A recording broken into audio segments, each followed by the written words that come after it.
कि भारत सरकार के से लेकर बिहार सरकार के पास ना ही ट्रांसपेरेंसी है इस सर्टिफिकेट को लेकर, ना ही कोई योजना है और ना ही इसकी कोई ग्राउंड लेवल पे जांच हो रही है। तो सरकार सिर्फ अपना वोट बैंक साधने की कोशिश करता है, चाहे वो टीचर को 5 साल में 1 लाख नौकरी देकर या किसी भी योजना को लागू कर।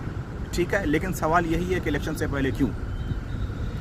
और अगर इस तरीके, मुझे किसी तरीके का दुख नहीं है कि अगर गरीबों को फ़ायदा इस योजना से मिलता है या किसी, लेकिन ये निष्पक्ष होना चाहिए और आधारहीन होना चाहिए और हर लोगों को, हर तबके के लोगों को ये फ़ायदा होना चाहिए और ये एक कानूनी डायलेमा के अंदर में आना चाहिए, ना कि किसी आइडियोलॉजी के अंदर में आना चाहिए, नहीं किसी पक्षपात में आना चाहिए, नहीं किसी सिफारिश के अंदर में आना चाहिए।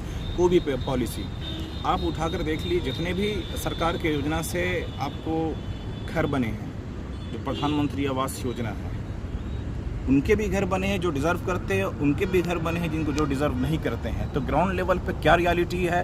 क्या सरकार इसकी जांच करा रही है कि दूसरे का ज़मीन दिखाकर मकान बना लिया जा रहा है, जबकि ऑलरेडी प्रॉपर्टी है इनके पास कई जगहों पर, लेकिन सरकार इसकी पूर्णतः जाँच नहीं कर रही है। सरकार की कंप्लीट फेलियर है।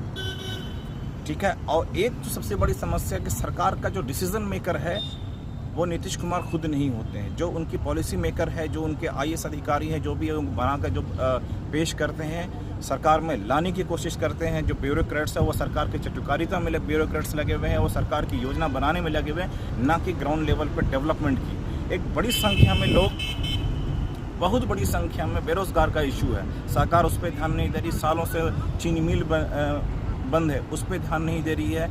बस छोटा मोटा लालच इंसान को लोभी बनाता है और सरकार को बेहतर पता है कि हिटलर का भी नारा था कि the great liars are also great magician, सबसे बड़ा झूठा ही जादूगर होती है।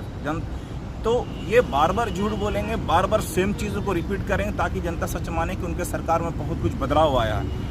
5 साल में क्या बदलाव आया? 5 साल के मेयर का हिस्ट्री आप जर्मनी का देखिएगा, US के मेयर का हिस्ट्री देखिएगा, तो वो लोग का काम करने का तरीका कंप्लीट डिफरेंट होता है। जापान की जो प्रीफेक्चर है वहाँ पे जो मेयर का, जो वहाँ के चीफ मिनिस्टर काम करने का तरीका कंप्लीट डिफरेंट है। हमारी सरकार कंप्लीट निकम्मी है, ना ही किसी विदेश नीति से सीखती है।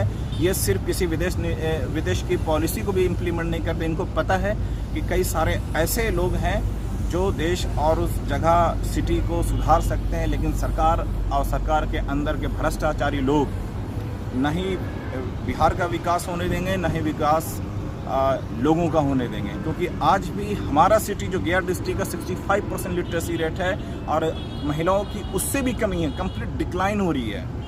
तो इस डिक्लाइन का जो डेटा है ना गवर्नमेंट शो करती है, ना सेंट्रल गवर्नमेंट शो करती है।